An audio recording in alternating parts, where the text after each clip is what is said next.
gummy bear.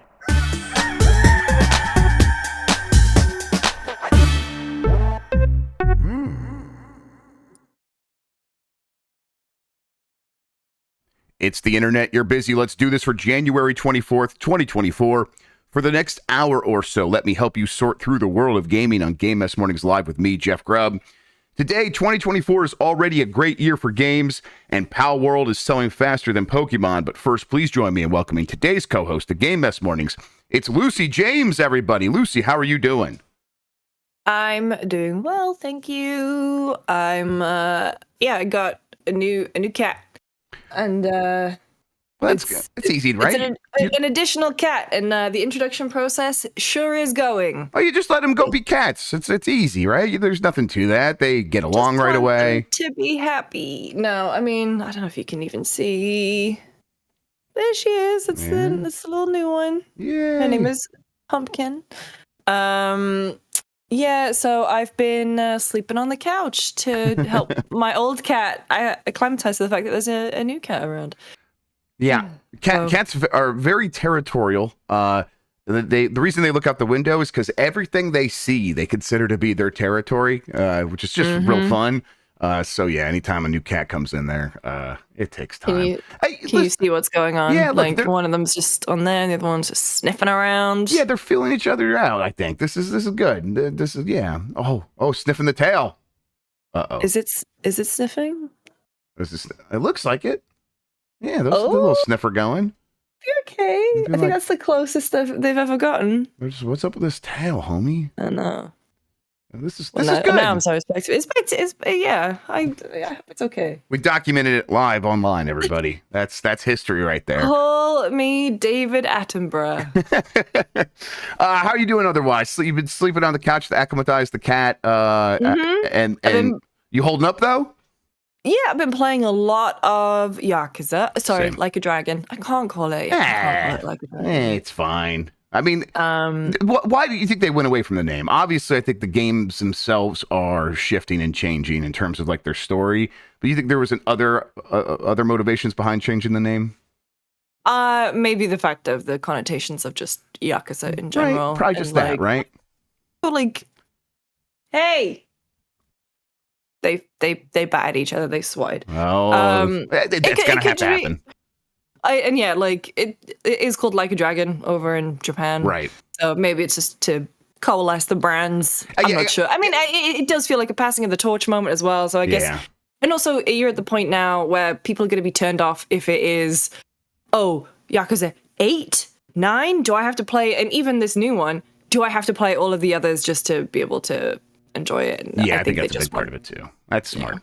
It would be like releasing a game in Japan called Crips, though. It'd be like, oh, here's the Bloods, and the Bloods in the Crips game. Oh, that would be odd. So yeah, I get kind of being like, we've moved past this.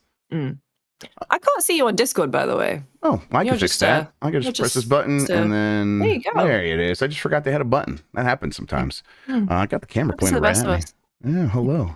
Hi. I'm going to put my small cat in the room away from the big cat. No problem. Vamp it up. I'm going to do the intro. Before we get into the mess, let's explain what we do here. Most weekdays, I, Jeff Grubb, will help piece your gaming life back together. That includes breaking news and maybe even some of our own original reporting. For all these topics, I'll get the input of a bona fide expert who will make me look smart. If you are watching live on Twitch, welcome. You can always listen to the show later on podcast feeds by searching for Game Mess Mornings or find the RSS on giantbomb.com. You can also catch the show later with chapters and timestamps on YouTube. Hello, YouTube. Hello, YouTube. All right, we have a lot to get into, so let's start the morning mess with Like a Dragon Infinite Wealth Review Roundup. The game is doing very well. It's at a 90 on Metacritic for PlayStation 5, which has the most reviews. VGC gave it a 5 out of 5, said Like a Dragon Infinite Wealth is one of the best RPGs we've played in years. Excellent combat, a wonderful cast of characters, and a willingness to be incredibly weird make it absolutely unmissable. Shack News gave it a 10 out of 10, said despite this being not being the traditional type of story we associate with Kiryu, Infinite Wealth is a fitting send-off to a legend of gaming. In the words of Kiryu, even if I'm not as strong as I once was, I'm still me, and I'm starting to think that's not so bad. Sounds like Wreck-It Ralph. Oh. No. Hey, no, there's nothing wrong with that. Kiryu's definitely Wreck-It Ralph.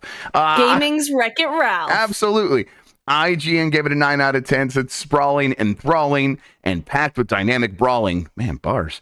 Like a Dragon Infinite Wealth isn't just the best turn-based Like a Dragon game. It's one of the greatest games in the entire series. And then on the other end, 4players.de, a German website, gave it a 7 out of 10. Said despite an exciting story, the second Ichiban outing suffers from somewhat lengthy grind and filler passages that artificially stretch out the playing time. I am at about at the point where this game is opening up, and that took 8 to 10 hours to get to. And I'm someone that would normally like really scare off. It's not bothering me so much here because I am so into the characters. You spent a lot more time in this, and you said you're enjoying yourself. That once it does open up, does it just get going, or are there still pacing issues? What do you think? I'm about 40 hours in chapter 12 of, I believe, 14. So I think it's an issue, not an issue, but it's a thing with all Yakuza games where it has so much to introduce to you. And especially with this one, there was just so much. There are so many sub-stories. There are so many there's so much side content, so many mini games, so many this, that, and the other. And you're also in a new location. You're in Hawaii.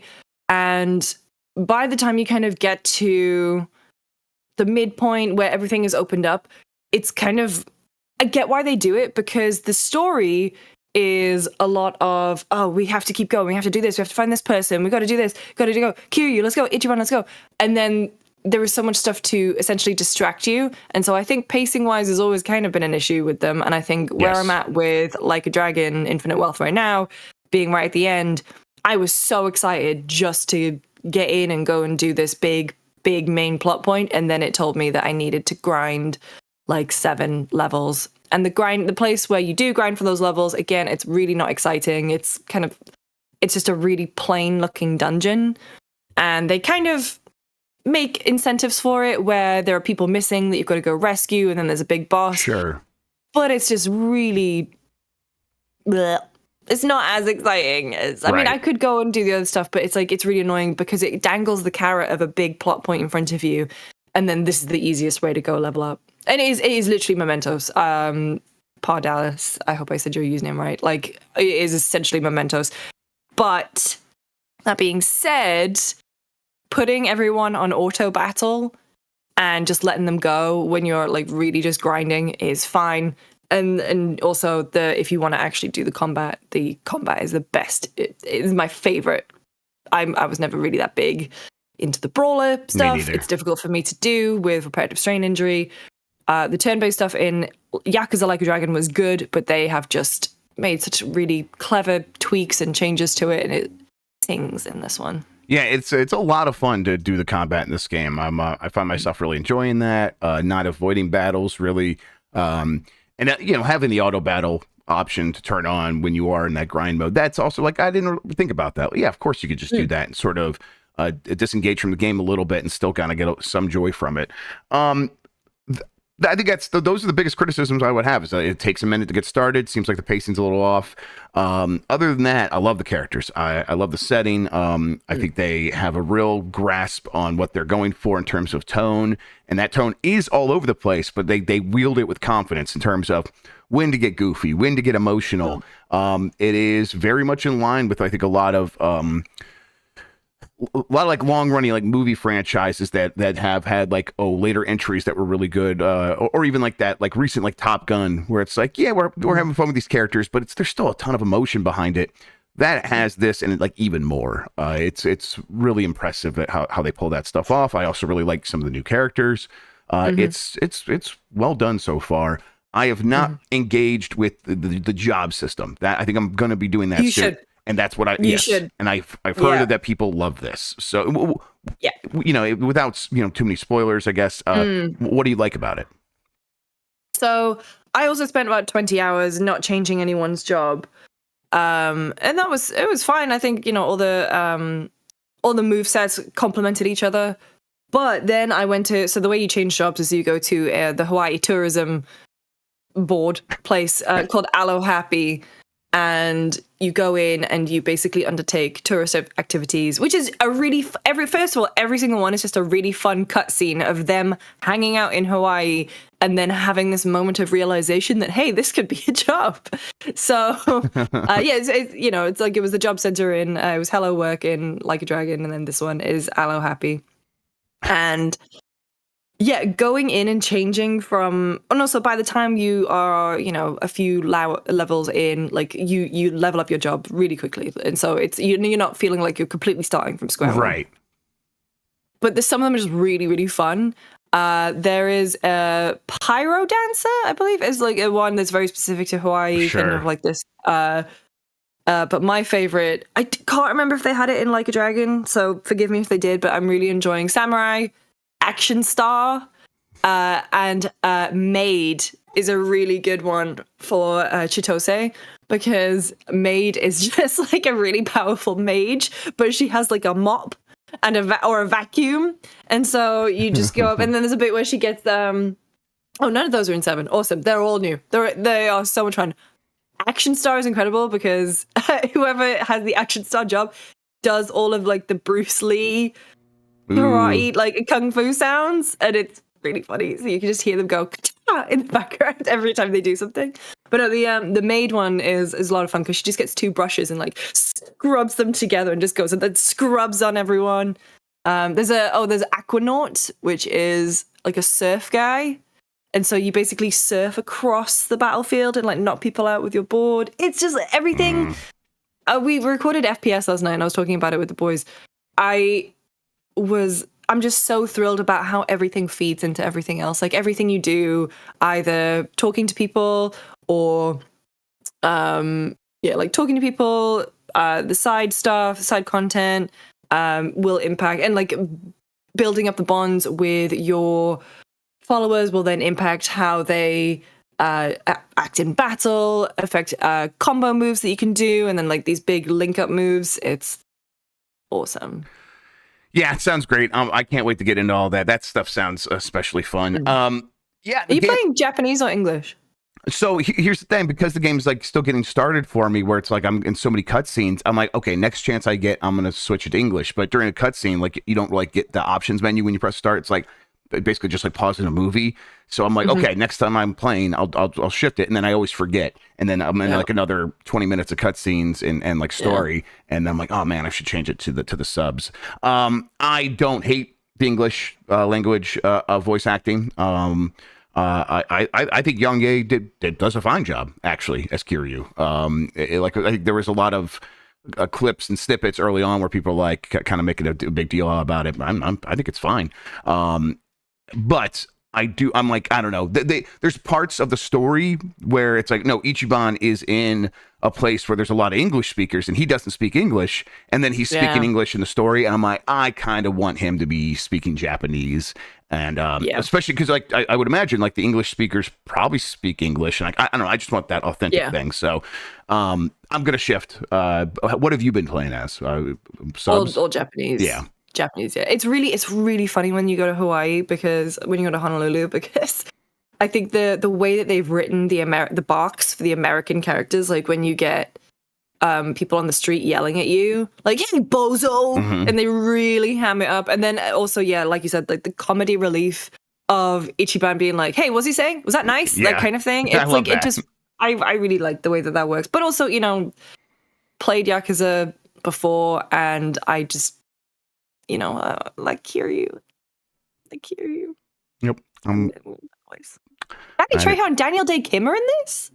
What? Yeah, right. Yeah. Because Daniel Day Kim is, I think, from Hawaii. Isn't that right? I think, or he was in Hawaii 5-0. He was in Hawaii 5-0. Is that what I'm thinking of? That's probably what I'm thinking of. Everybody, please get mad at me. I deserve it. All right. You know what? He's also in Lost. Let never forget. Oh, really? Yeah. Tekken 8 review. No, and Matt Mercer. Matt Mercer's in everything at this point. He also. Oh, wow. This is quite a cast, and I had no idea it was that any of these people were in it. Michael Madsen, is that he the one who did the voice of Kiryu in the past? Who did? No, are you thinking of Mark Hamill doing Majima? Mark Hamill did Majima. That I definitely remember that. And then forgot that he did it. Of course. So how could he possibly? Oh yeah, I mean. Okay. Madsen voiced Shimano in Yakuza 1. Okay, that's that. Thank you. Yeah, Jan, you would be my number one Sujimon. Absolutely. Yeah, Jan will be in the next Like a Dragon as Sujimon. I said Tekken because that's up next. Tekken 8 review roundup from Heidi Nicholas at True Achievements. Tekken 8 reviews include a 5 out of 5 from Eurogamer. Tekken 8 is a marked improvement over Tekken 7 and a perfectly executed balancing act, keeping older players happy while revealing its trademark freedom to newcomers. Games Radar Plus gave it a 5 out of 5 as well. The best Tekken to date proves that plenty of depth makes for a vibrant fighter, justifying its current gen exclusivity to deliver a skull thrasher that really feels like an evolution rather than a simple update. VGC also gave it a 5 out of 5. IGN gave it a 9 out of 10, and Rock Paper Shotgun gave it no score. There isn't anything revolutionary happening aside from the heat meter and all that entails. But a lot of the quality of life improvements and subtle design tweaks stack up. Practice mode alone has become an excellent, robust training zone that clearly displays a lot of handy info about frame advantage and move properties. For pros, streamers, and rank chasers, the transfer to this sequel is therefore a no-brainer. I've been enjoying Tekken 8 has been very fun to play. I've been playing the last few nights. It stopped working for me. That's a Intel 13th gen problem, apparently. I had to downclock my CPU, which is absurd, but got it working again. The game is fantastic. It really deserves this. It also, I think, is at around a 90 on Metacritic, which just gets us off to a really good start for this year. But I am someone who has loved Tekken in the past, played a bit of Tekken 7, not much, and I'm very happy to be back in it with this. And kind of can't wait for Friday for UPF, where we're going to play a bunch of matches for everybody. So looking forward to that. Big fan. I've been talking, like, Sean's a big fighting game fan. He says this is his favorite Tekken ever. Wow. Mike's been enjoying it. So yeah, I think everyone's just kind of very happy with this release. So yeah. I've got it. I'm gonna download it and play it, but obviously fighting games not really my jam. I did play an old Tekken with my friend on PlayStation 2. Sure, yeah. I really want to go back and figure out which one it was. I remember fighting someone on like a volcano. Well, that sounds like Tekken. Yeah, I think it was like the son and the dad guy. Yep, it definitely was. Heihachi was his name Heihachi? Heihachi and Jin. Yep. Was it a tag tournament? Was it like was there a two-player tag in there? So maybe it was like Tekken. I think it's like 4. Tekken 4 probably then. I would guess. Yes, so this is what I was going to say. Sean says the same thing. Play Arcade Quest. That has a great tutorial. That's what I'm playing right now. It'll teach you how to play. And then apparently I haven't touched it because I've told it's very fun. The story mode is very good. So I'm looking forward to playing that on the site. So yeah. All right. You know what? We're going to take a quick break after those review roundups. We've got a lot more news to talk about, including Nintendo going after Palworld in a way, and a lot more right after this. Yeah, kiddo, what's up? I can help when I'm done with my show, kiddo, but I'll help you soon. All right, and we are back. Nintendo is filing takedown request against Pokemon mods for Palworld. This is from My Nintendo News. Players posting videos about the new Pokemon mods for the ultra-popular Palworld are receiving takedown requests from Nintendo and the Pokemon Company. Several YouTubers have had their videos promoting the entertaining mod, which sees various Pokemon appear in the survival game, taken down due to copyright claims. Games Radar reports that one of the Palworld modding community has completely banned Pokemon mods because they obviously knew what was going to happen. Palworld has sold over 6 million copies. Actually, it's at 7 million now. We'll get to that in a second. So this is interesting for a couple of reasons. One, I mean, obviously Nintendo is paying attention to Palworld. And two, like, there's been a lot of arguments like, okay, why, if, this game is violating copyright, why hasn't Nintendo done something? And people will say, well, it takes a long time for the lawyers to get everything together. And it's like, well, it doesn't seem like it's taken them a long time to go after these mods. I think Nintendo, it understands the risks inherent to going after a game like Palworld. Because if they go the distance and take it to court and they lose, they sort of lose some of their power when they send out those cease and desists in the future. Because it'll be inscribed in precedent that, no, a game like Palworld is safe, and as long as we stay on this side of that line, we're going to be fine. they want there to be some ambiguity. They want there to be vagueness. I think Nintendo is happy to just sort of lurk in the shadows and be a force and a threat, just to say, like, to scare off a lot of these kinds of games in the future. But when someone actually goes out and makes one, it's going to be kind of tough for Nintendo to be like, we know exactly how to handle this and we're going to try to take it down. That's just not going to necessarily happen. That said, Nintendo could still do something about Palworld. I don't know how much of a case they're going to have. I think we've talked about this a lot. One of the recent things, Lucy, was someone took a bunch of the models, the 3D models, and like put them on top of one another, and like, oh, the proportions are exactly the same. I think the person that did that has now come out and said they fudged some of that because they were really mad about the game and how it portrays animal cruelty. So it's like, oh my God, the drama and the discourse has gotten so out of hand that people are forging evidence at this point. So it's wild out there. How are you finding all this conversation and Palworld itself? Oh, was just waiting for the first discourse of the year, really. Here it is. And, here it is. I mean, the thing is, I don't think Palworld would have broken through the zeitgeist as much as it has if it didn't have similarities to Pokemon. 100%. And I think the Pokemon Company and Nintendo are well within their right at the moment to stop mods. Sure. Because it is therefore it is damaging to that. Like, I'm not defending a giant multi-billion-dollar company, but their whole brand is child friendly. And the fact that this game is Pokemon with guns, that's what everyone is calling it, and then adding mods to put their characters into the game where they can enslave humans and eat their flesh and whatever. Understandable, they are going to step in, and they are well within their rights to do so. With regard to accusations of plagiarism, like you said, they're not going to do anything unless they know that it's ironclad. Because and plagiarism is not ironclad. Plagiarism is an ethical thing. There is no real law against someone plagiarism. Someone should make a video about that. Yeah, exactly.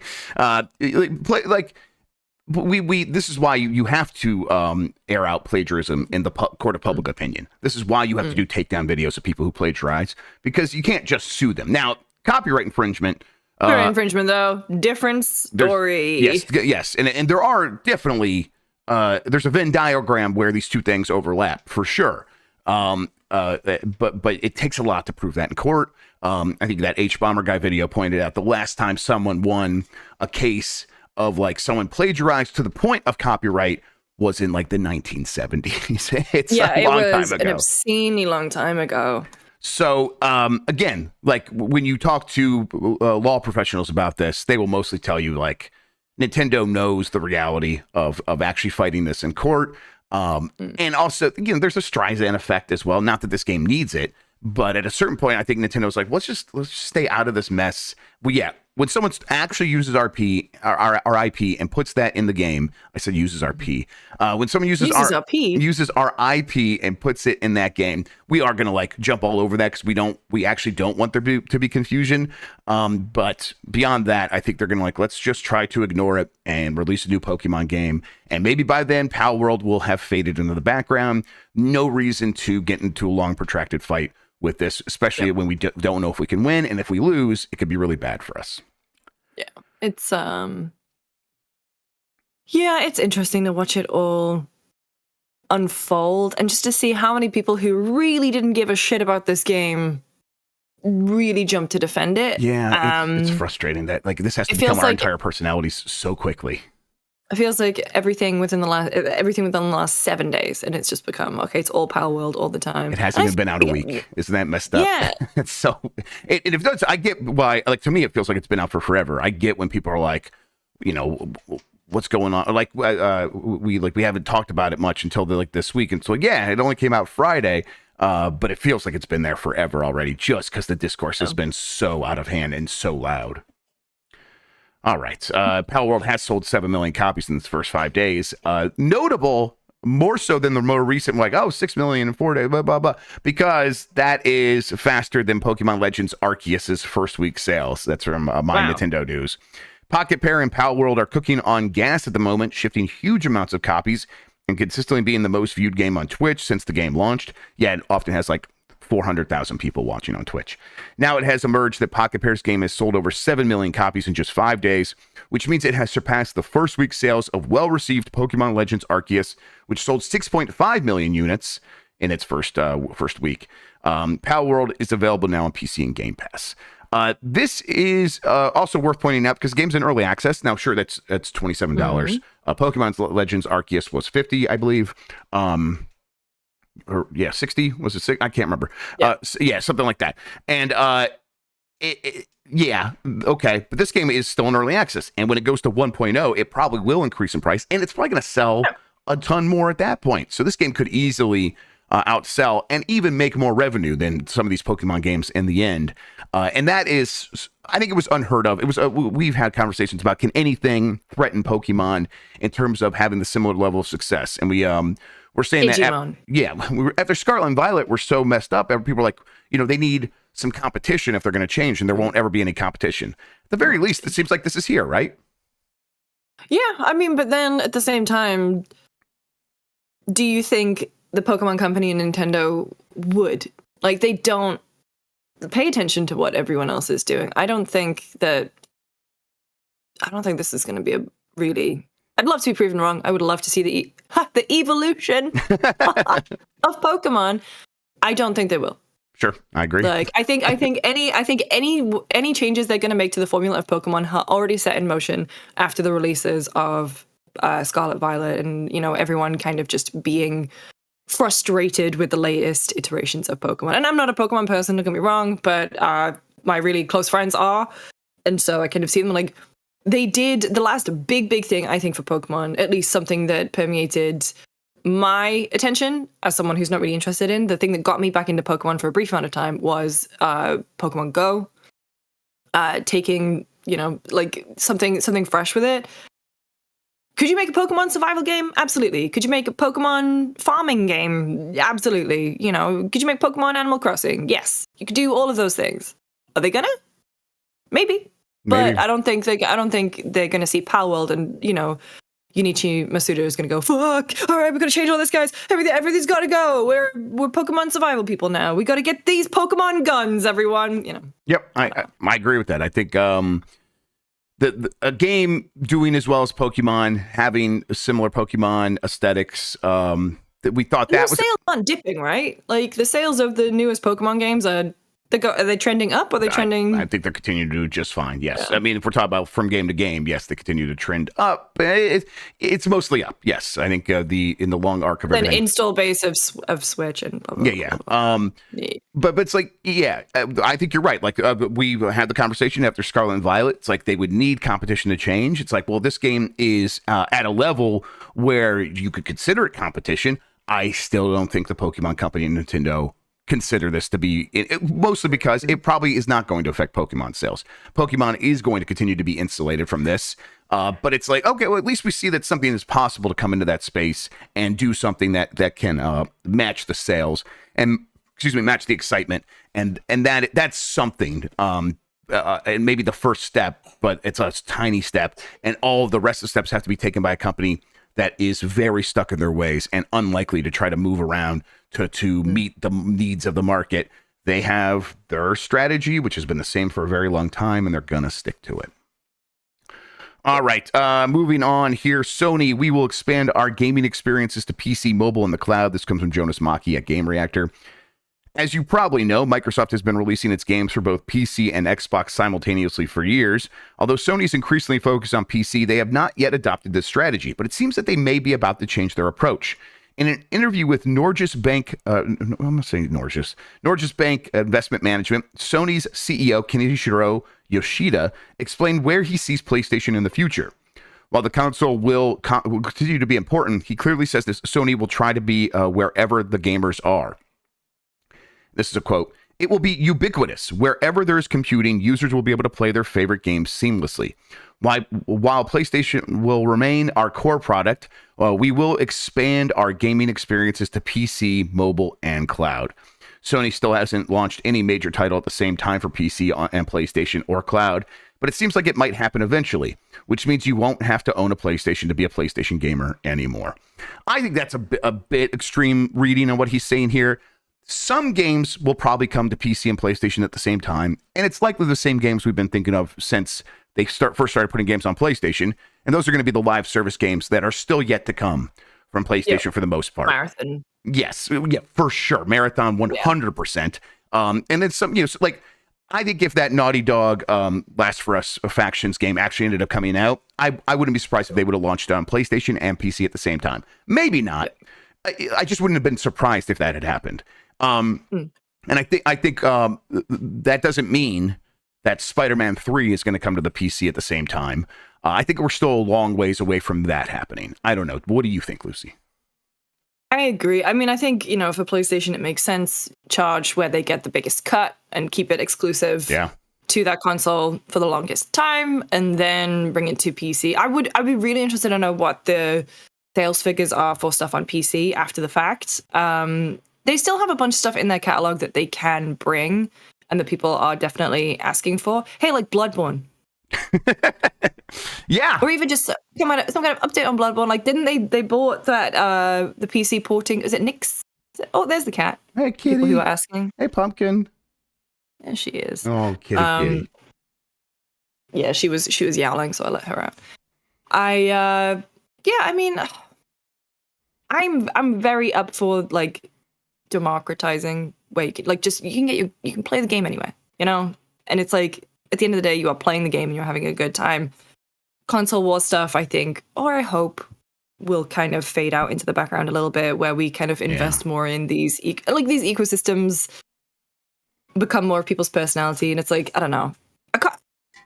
It's really weird because we've had such a conditioned way of thinking for so long, where it's like, oh, my trophies are all here, my achievements are all there, and all of my friends list are here, my friends list are there. But it's like, then you get on Steam and it's another place where everything is kind of congregated. But I don't know. I would just love to have the option. Like, imagine if I'm playing on the PlayStation version of Spider-Man, and then I can sync with the PC version of Spider-Man. And then, not saying that there's going to be an Xbox version of Spider-Man, but can you imagine, like, that's the more consumer-focused thing? But also, I get that they want to bring in the money. They want people to invest in, like, they want people to buy those consoles. But then, really, the money is in subscription services. So. Yeah, I mean, it's in the whole ecosystem. Subscription services being a huge part of that. I think it makes sense for live service games, because when you sell someone a PlayStation 5 and they show up for live service games on your platform from other companies,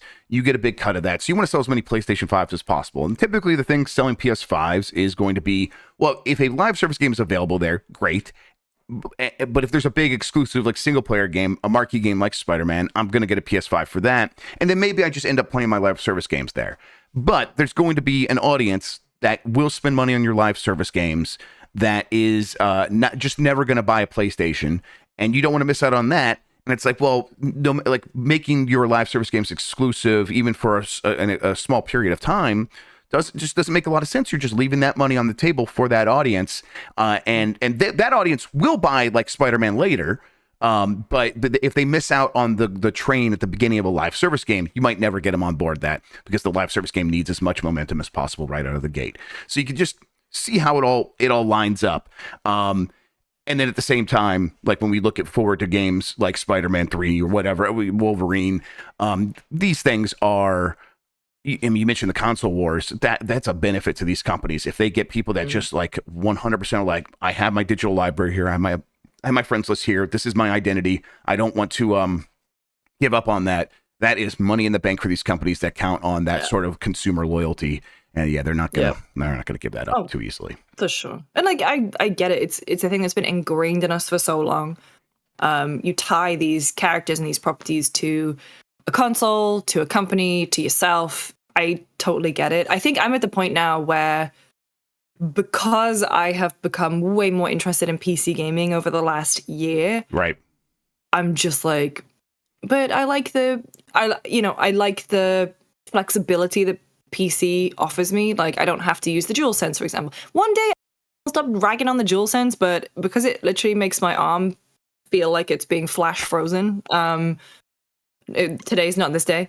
I like the fact that I can put it on Steam Deck, or I could put it on the TV, or I could play it here. It comes with so much more flexibility than having to cart around a box. And that's just in my very specific situation, and so that's why. But yeah. And then the other thing is, like, it's weird, and Dr. Ryan just said, I want my trophies, PlayStation only for that. I used to be such a big trophy and achievement person, and then playing a bunch of stuff on Steam, I forget that Steam has achievements, even though it's the same list. But just because the way it pops up, I'm like, oh yeah, I don't even know. It would take me a minute to know where to go to find that. Right. Yeah, for sure. Steam. Yeah, and I think when you start talking it out about like what is a console versus what is a PC, if we start saying, okay, what if all games came out everywhere? What would separate these consoles? And it's like nothing anymore. They would basically feel like no different than a Steam Deck versus an Asus Roger Ally versus a home PC versus any of these things. It would just be a part of that ecosystem suddenly. So it's like we already said that these arbitrary walls to define like what a console is, and at the end of the day, it's not that different. Sure, the OS is maybe definitely more streamlined for games a lot of times, but something like Steam Deck is already getting well on its way there to feeling a lot like that because it's a gaming focused Steam OS. Nope. Like my Steam Deck. Okay. I like mine too. I wish I wish I had the OLED one. Yeah. But I'm not going to buy it. Like I have a Roger Ally and I have a Steam Deck, and I'm like, I'm not going to. Yep. I can't do another one. Yeah. I went back to my Roger Ally after using the Ioneo slide a lot recently. The Ioneo slide is more compact and has the slide out screen, and I think it's like, I like it. It's cute. But it's about the same weight as the Roger. And but since it's more compact, it's significantly less comfortable. And so going back to the Ally, I was like, oh, this is like so nice to hold. So I'm feeling a little bit warmer towards that device, even despite Windows at this point. The thing I hate about the Ally, I plug it in, and it just won't fucking shut off. It just won't go to standby mode. It won't fucking go in standby. So I'm like, I go on my computer to like play Tekken, and it's like you're signed in somewhere else playing a game. Like all these things, when I turn them off and put them in standby, they know to like shut down and cut off the connection to Steam. It's like, oh, I bet. But not you. I bet the Ally's plugged in upstairs, and it's like in the background, Tekken's still running or whatever, and it's so frustrating. I get so annoyed by it. Immortality developer Sam Barlow has announced 2 new horror games. This is from Tom Ivan at VGC. Sam Barlow. You said 2 new horror games. Okay. Could you teach me how to say it? How do I say HORROR? I've been trying to say it my whole life, and every time I say it, someone says, you just said horror. And no, I didn't. Please. How do you say horror? 2 new horror. Horror. Should I put horror? Horror. Lucy, the disappointment in your face. Okay. Horror. You know what? Fine. I'm hopeless. I get it. This is from Tom. No, you're not hopeless. This is from. Words are difficult. Yeah, especially for me. This is from Tom Ivan at VGC. Sam Barlow has announced the next 2 games from Immortality developer and publisher Half Mermaid. Shortly after heavily redacted product pages for Project C and Project D went live on Steam, Half Mermaid's CEO shared a few more details about the games, which will see him returning to the horror genre in an interview with Kinda Funny Games. While Barlow is best known today for directing and writing Her Story, Telling Lies, and Immortality, he previously wrote and designed Silent Hill Origins for PS2 and Silent Hill Shattered Memories for Wii and PS2. One of them is in the tradition of Immortality, building on some of that tech, but going in a cool new direction, he said of Project C. I think you look at the Steam tags, you could see that it's horror, sci-fi horror, and it's a very cool premise. It might be like the chunkiest mechanic we've come up with within this kind of non-linear space. It's a cool little puzzle box, he added. And then the other, Project D, that is for my old school fans that played Silent Hill Shattered Memories back in the day. This is a third-person survival horror game, but like, take that and then imagine what happens if the Immortality team fuses that with a third-person survival horror genre. Both of those sound very promising. I enjoyed Immortality. I never finished it, never felt the need to like go back and finish it, but I really enjoyed like learning how the mechanics worked. And I thought if you're interested in learning how the mechanics work, Jeff, please watch the video we made on it. Where can I find that, Lucy James? You can find it on youtube.com/GameSpot. Great work over there, as always. Thanks. And I'm sure everyone's rushing over there to watch it right now, right, everybody? And you can come back and check us out afterwards. Genuinely, it is so cool to figure out how there's an algorithm that works and tells you when the subversive scenes are going to come up. And it is so interesting and so cool. And like, I'm really bummed that video like didn't take off as much, because I think we had to cut Sam talking from 2 hours down to like 15 minutes, and that was heartbreaking for me. I think I heard you explain somewhere a little bit about how that worked, and I'm going to go watch this video because I have not yet either, and I am very interested in how that works. I love that idea. Oh, Jan, the man. Thank you with the link. Thank you, Jan. I'm excited about these. I think that Sam Barlow doing this, the two-pronged attack of continuing down the Immortality track, and then also going back to Shattered Memories, that seems like a really good idea. And it seems like the studio, at this point, after the success of Immortality, seems like it's in a position to do exactly this and capitalize and come up with great games that represent both ideas. Are you excited? I really enjoyed her story. I didn't actually get around to playing Telling Lies, but I really enjoyed Immortality, because I think the first time I played it, and I was a little unsure of it, and it felt like what I was doing, I was kind of grasping at straws, and then it kind of started to come together, and I was just so enamored with it, and then how that story was told. I think, in terms of ways of telling stories, I'm really interested to see how they tackle something that's even more down that horror line, because I think that could be really messed up. And I think I'm in the phase now where I'm just actively searching for more horror in my life. I started True Detective last night, and I was like, oh yeah, give me these The Thing vibes, and I'm really interested to see. Oh dude, it's great. I only watched the first episode, but first episode is literally like The Thing. The one thing I didn't like is that I wish they hadn't gone for Billie Eilish for the intro theme. Sure. I don't know. That's fine. But I don't like Billie Eilish. I say sure. I don't have an opinion on Billie Eilish. I'm sorry. Okay, I respect your opinion on that. I don't know. I like her, but it just feels very oversaturated, and I would have preferred like someone less known. Yeah. Anyway, but no. I'm really actively way more interested in more horror experiences. I'm kind of done with just the traditional jump scares. I want to be spooked. I want to feel unsettled, Yeah. And that's what Immortality did. It got under my skin.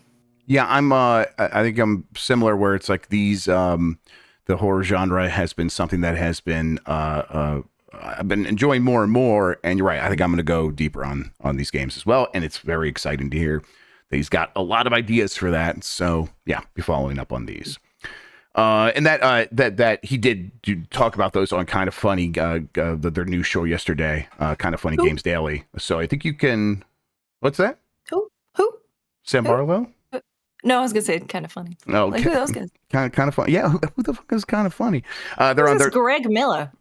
No one knows, and I believe he's a deep fake. I don't think Greg Miller's real.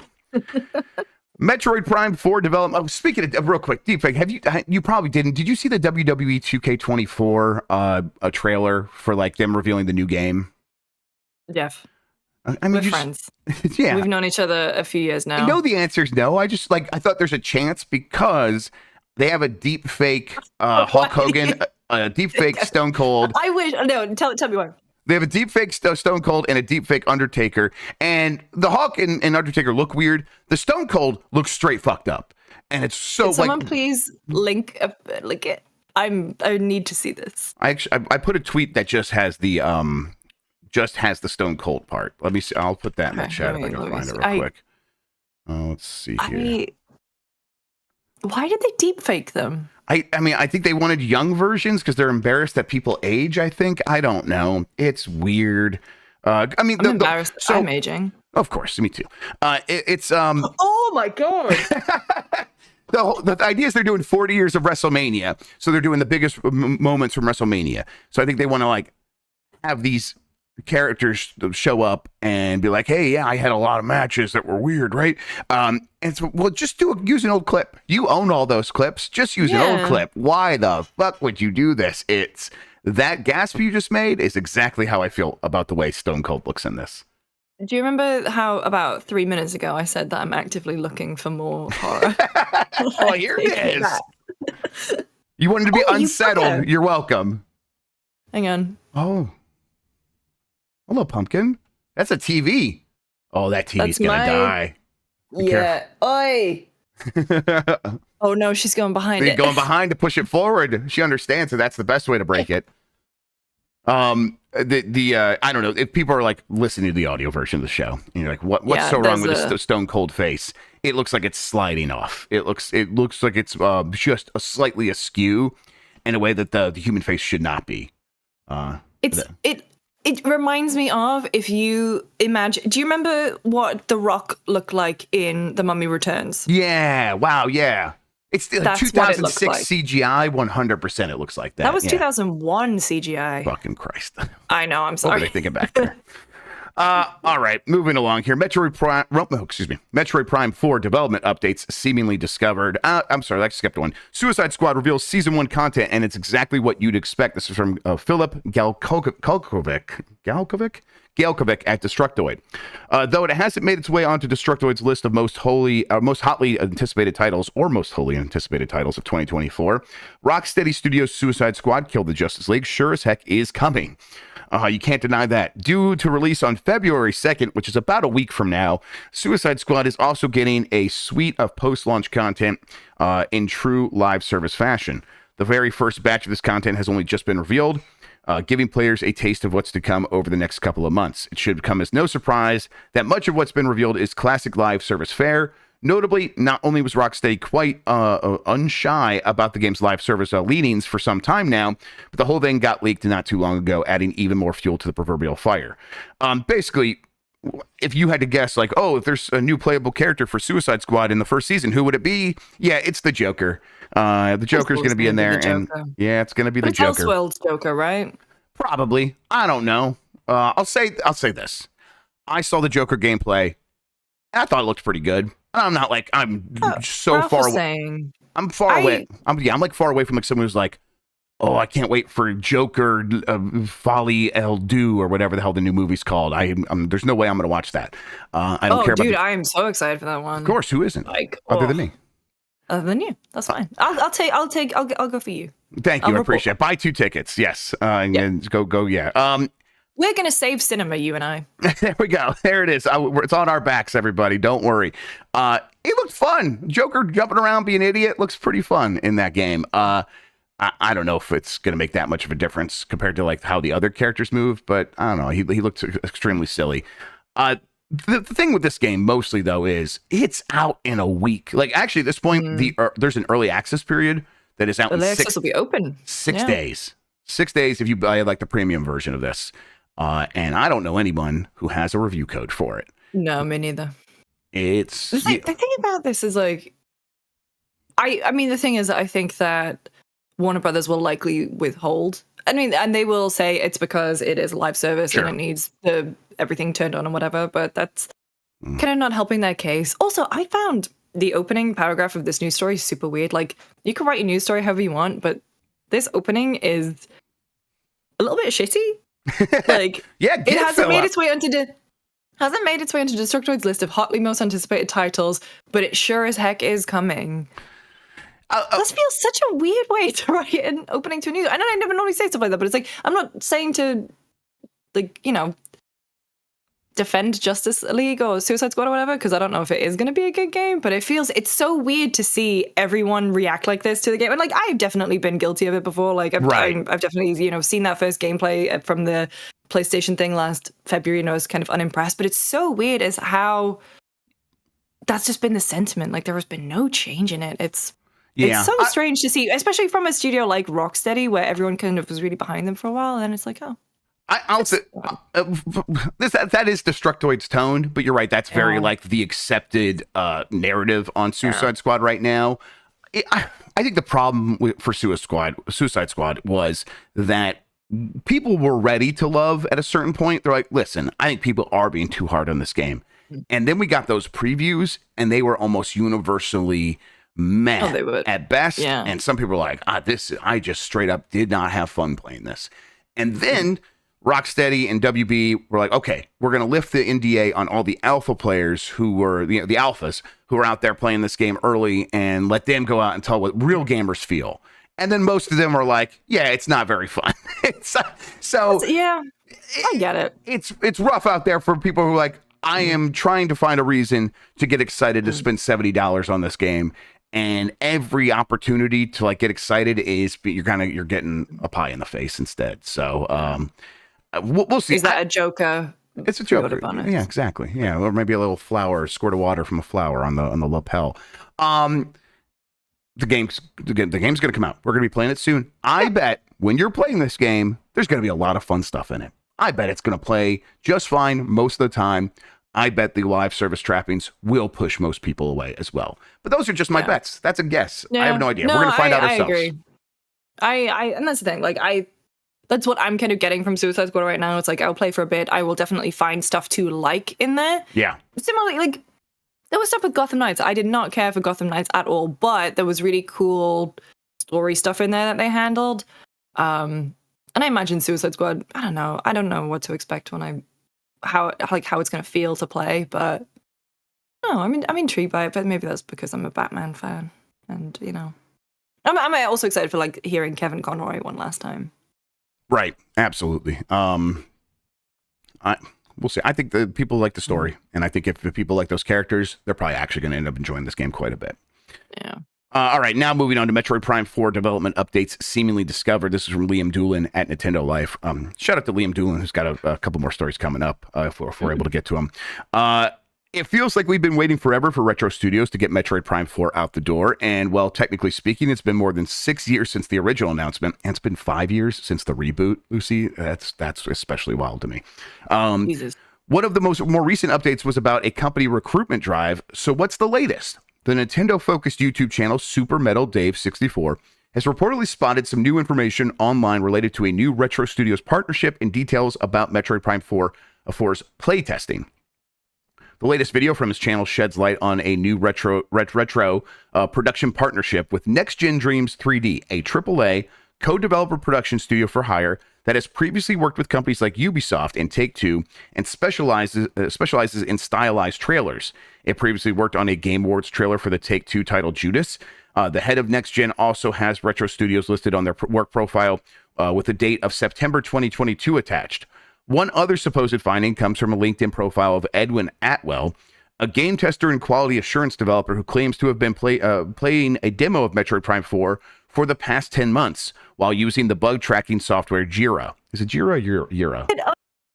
LinkedIn. Yeah, I think this is the Jira. correct. Yeah, that's the correct face. That's what we're going to get to here in a second. Never put it on LinkedIn. Just say NDA project. Yep, it's rough out there for people who are just like doing normal jobs or like, I'm good at keeping track of software bugs. I guess I could work in games, and now here you are, and you don't know about the thirsty Metroid Nintendo fans out there. In order to strengthen our project development capabilities, we are recruiting experienced game developers for the following positions. And I think this is from I'm sorry, that's the next story. I'm getting things mixed up here. Yeah. So, okay, this Edwin Atwell has done similar work on a bunch of other games in the past. Sorry to put you on blast like this, Edwin Atwell. The YouTuber behind these findings speculates a reveal or announcement of sorts could be potentially on the horizon. And of course it is. It has been 5 years since the rebooted development. The game is announced as a Switch game. Switch doesn't seem long for this world with the Switch 2 on the horizon. Something will have to like shake loose at some point with that, whether Nintendo says, oh, the game has been shifted to the next console or is a cross-gen release or something, they're going to have to tell fans what's going on with that game once they start talking about new hardware, one way or the other. I don't know. This stuff, it feels like, yeah, maybe it's significant. I don't necessarily know that just hearing that someone's QA testing it for the last 10 months and that someone's working on a trailer means that we are definitely getting something right away. Nintendo is the one company that sits on things for a very long time. But Lucy, what do you think? I mean, I'm just really interested to see how Nintendo is going to handle this year in general. Agreed. They are not going to throw away the Switch install base, but they also need people and want people to invest in whatever new console they've got coming out. So I'm excited to see. Maybe they will hold it. Maybe they'll release it. I don't know. Maybe there'll be backwards compatibility and, none of this matters, but I find their approach really interesting. Like you said, they sit on things. Like no other game developer does that, really. Like they just wait until the time is right, then they strike. Yep, and they what makes the time right for Nintendo, I think, is really difficult to nail down. I think a lot of times, in my opinion, it is marketing resources. I think Nintendo wants to focus on a couple things at a time, and I think they have a couple of marketing teams that they're comfortable working with, mostly internally at Nintendo and at Nintendo of America and in Europe. And I think they're like, okay, we're working on this game and this game, and that means you guys are busy now. And so these other games that are finished and sitting over here, we're comfortable sitting on them until we can get them to you next. I think the other side of that is QA. I think that they are more comfortable QAing just a handful of games at a time, and they don't want to like keep hiring more and more and more external QA companies. When they have more and more games, they're like, no, we'll just put those in line, and those will be next, and we'll get to those when we get to those. So. In terms of like Nintendo, like having to put things out because something's done, it just doesn't work that way anymore. And it hasn't for years. Wow. An example is, I mean, there's that 4chan leak that some people are talking about that has stuff that is definitely out there, which is, I think mostly this is a fake list. So I don't think it's real, but it has stuff like the new Fire Emblem remake on it. It's like that. Yeah, that's been done for a long time. That just straight up has been done for a long time, and they've been sitting on it. So yeah, that's probably real, but when does it come? Whenever. And like stuff like Metroid Prime 2 remastered and Metroid Prime 3 remastered. Those are also things that are probably, if not done, very close to done. But Nintendo just kind of shifts things around, and maybe they never actually end up releasing those things. It's possible. So I think Nintendo doesn't necessarily know exactly how this year is going to go for them. I think it's starting to firm up for sure. But they have the luxury of pushing things, kicking the can down the road a little bit because the Switch is doing so well. I think they're also aware that once the Switch 2 is confirmed and people are ready to move on, they will move on very fast. That has happened with them with the 3DS to the Switch. It was just a very fast kind of overnight thing. People stopped buying 3DS games in an instant. And I think they're worried the same could happen with the Switch. I don't necessarily know if that will happen, but they're worried. It will. Yeah. I mean, honestly, if they're going to do it in any year, this is the year. Like, oi. Sorry, my cat is, Kitty. Oh, look at that. Mm-hmm. She's got to know about everything. Yeah. So, I mean, this is the year to do it. Like, the release schedule is so barren after April? Yeah. I mean, we got, in May is, Hellblade 2. You've got Hellblade 2, you've got The Final Shape, you've got Warhammer 40k. We have Indiana Jones and stuff announced as 2024. There's but like the Xbox Developer Direct had a couple other things for the fall, Aura, History Untold, stuff like that. And Avowed. But yeah, I mean, like right. they can just pick a day and everyone else will panic and move out of the way. Yep. It won't it will be a juggernaut, and they don't have to worry about what everyone else is doing. Kirby developer HAL Laboratory is recruiting for new projects. This is also from Liam Doolin and Nintendo Life. HAL Laboratory is constantly pumping out new releases starring the pink puffball Kirby. So what's planned for 2024? While there's no official announcement just yet, unsurprisingly, the company is looking towards the future and may already be hiring for its next big project to follow, Kirby in the Forgotten Land. As highlighted by Twisted Voxel, HAL is currently looking to fill roles for action programmer, UI programmer, graphics programmer, system programmer, sound programmer, 3D character artist, 3D animator, effects artist, a whole bunch more. Hey, they make a lot of Kirby games. They're going to keep making a lot of Kirby games. I personally really love Forgotten Land. I hope that they immediately get back to work on a 3D platformer. They'll probably have something else in between, but at the very least, It does sound like, hey, they are thinking about making more 3D games in this franchise. And after the success of Forgotten Land, that's not too surprising. Let's hop to this last story here. It's official 3DS and Wii U online play ends the 8th of April, 2024. Another one from Liam over at Nintendo Life. Now that we're in the new year, Nintendo has shared an update about the closure of online play and other functionality for the 3DS and Wii U, confirming these services will end on the 8th of April. As part of this, it's shared a special message thanking customers for their continued support, and also posting an update about how users can merge their existing eShop funds with their Nintendo account so it can be used on the Switch. 3DS and Wii U online play going away was we knew this was going to happen. Now we have a date. There's not a ton of stuff that it's like, oh man, that is going to be tragic. I can't play that anymore. Super Mario Maker, the original, is definitely one that comes to mind though. That will be devastating. Honestly, I like playing like weird old online games, but I heard like the Steel Diver Sub Wars, that's already offline. So it's like I think some things are already kind of breaking and not working. But yeah, this happens eventually with all these things, right? Yep. Everything, everything dies. Everything. Oh, sorry, that sounded a little more no, pessimistic than I meant. But yeah, it's gonna go, sadly, and it sucks to see it, but it happens. I said that was Lester. Real quick, just how do you feel about Death Stranding 2? Let me see what the title here. People are leaking. On the Beach is the subtitle, according to some people. According to rumors, the game's going to be called Death Stranding 2, On the Beach. Oh, Really? Yeah, I mean, we'll see. But I, like I said, I've heard that there's a state of play coming relatively soon. I think it probably happens. They did February last year as well. They did it in the middle of DICE last year. Yes, and I think we're probably not going to get to like Valentine's Day without having one of these. It could happen anytime still, but I think by the middle of February is my Valentine's Day. And that this game is very likely to show up there. So the name getting leaked right now makes some sense. On the Beach is real dumb, but it's still in a Kojima kind of way. I don't know. I'm a fan. It does sound I like it. It sounds a little camp. It sounds like a Joy Division album, which is like how he normally names his games. So yeah, I'm kind of down for it. I want to see what kind of game it is, because I think the expectation is it's not going to play exactly like Death Stranding 1. They're going to probably shift things up, but On the Beach, maybe there's a surfing mini game in it. Then I'd be down. All right, we're going to shift over. We're done with the news. I got a poll question coming up here in a second. While I get that set up, Lucy, why don't you tell people what you have going on, where they can find you, all that good stuff. Ooh, so this week, actually, it's meeting heavy this week, but Tam and I are going to be doing Spot On for Friday over at GameSpot. Next week, though, excitingly, John, aka Eyepatch Wolf, Jeff, Tam, and I are beginning our next chapter of JoJo's Bizarre Adventure. Very excited. Did you guys watch the Cowboy Bebop movie? No, I think we're going to save that until maybe like a little one-off, but I think we're doing... That's great. Is it Diamond is Unbreakable? That's the name of that's what everyone said that was the name of the new season that you guys are doing. Yeah.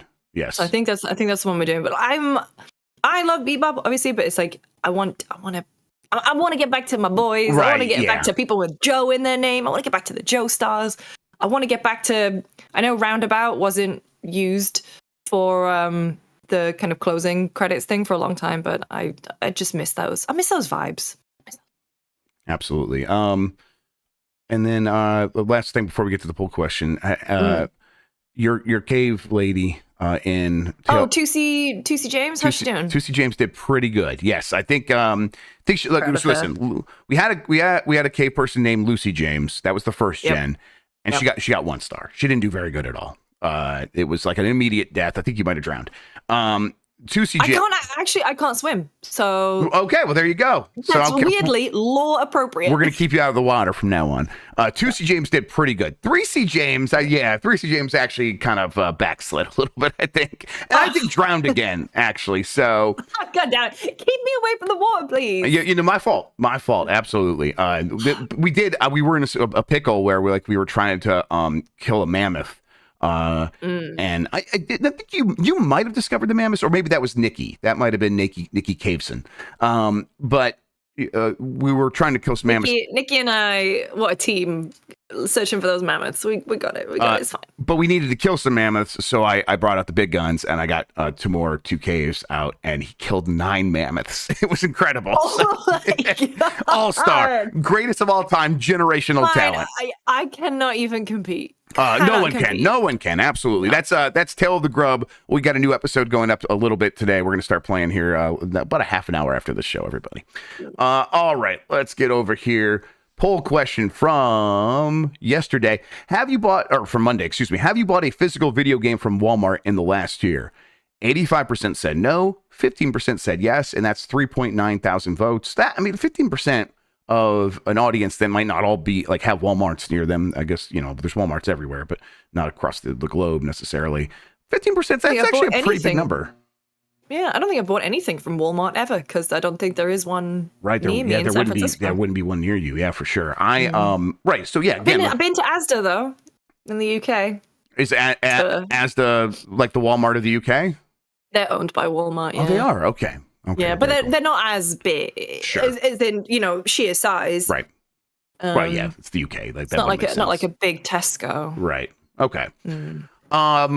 Yeah, I have a Walmart near me. I go there relatively frequently. I'll get my oil changed at the Walmart Auto Center, stuff like that. And I look at the games, and I have not bought one from Walmart in years. But I'm someone who mostly goes digital at this point, so that makes sense. But I don't know, 15% is still a pretty big number of 3.9 thousand people. Yeah, pretty. My Target has everything behind. This is maybe a San Francisco thing, but everything is behind a glass, and you have to ask someone. That's Target. They also never have like any games in. I saw a PlayStation 5 console in there once. Really? They had to. Yeah, they're selling the big Xbox fridge. Sure. And they had to be really like, this is not an Xbox, and also that Mega Bloks thing as well. They're like, this is not an Xbox. Yep. Stop asking us. We don't have any. My Target took a long time before I saw a PS5 or an Xbox Series X. But now I go there and there's several of each in there, and it's all behind glass. I think that's just a Target. Nature's healing. Nature's healing, just a bit. All right, new poll question. We'll get to this tomorrow on Game Mess Mornings. Which game are you most excited to play? Tekken 8, Like a Dragon, Infinite Wealth, Last of Us Part 2 Remastered, or Suicide Squad Killed the Justice League? You can vote on that. We'll discuss it on the show tomorrow. Like I said, Game Mess Mornings here on Giant Bomb. Speaking of Giant Bomb, and like I said, a little bit, we're going to be doing Tale of the Grubb, playing more Tale of the Sun. Might try to go out and fight some cheese pigs. We still have never killed a cheese pig. So I'm going to kill some cheese pigs before we go back and try to kill a bunch of mammoths. So stick around. You're going to want to see the history, the lore of our cave lineage and all that. And then later today, it's Blight Club. Mike is still playing Mortal Kombat Mythology Sub-Zero, so tune in for that. That'll be around 2:30 p.m. Eastern. And then Thursday, like you said, JoJo's happening. People will be look out for that pretty soon. Next week. And then for tomorrow, we'll have Voicemail Dump Truck. And I think we're playing... 100th episode. That's right, episode 100. We had to call in the big guns for episode 100. We got Ben back. Ben Pack back. For that episode, everybody. I'm very excited about that. I'm going to be listening with everybody else. I'm looking forward to it. And then earlier in the day, we will be playing Like a Dragon, Infinite Wealth. And then on Thursday, it's Tekken 8. So Friday, it's Tekken 8. All right, everybody. Thank you for listening. Lucy, thank you so much for hanging out with me and talking about video games today. I really appreciate it. Having me. Absolutely. It's good to be here on a little Wednesday. Yeah, it's my little Wednesday morning pick me up. Yeah, it makes me feel, I'm like, all right, I'm ready for my day. Let's get going. Thank you all for listening. You're the best audience in gaming. Until next time, have a good one. Take care of yourself, and goodbye. Fade to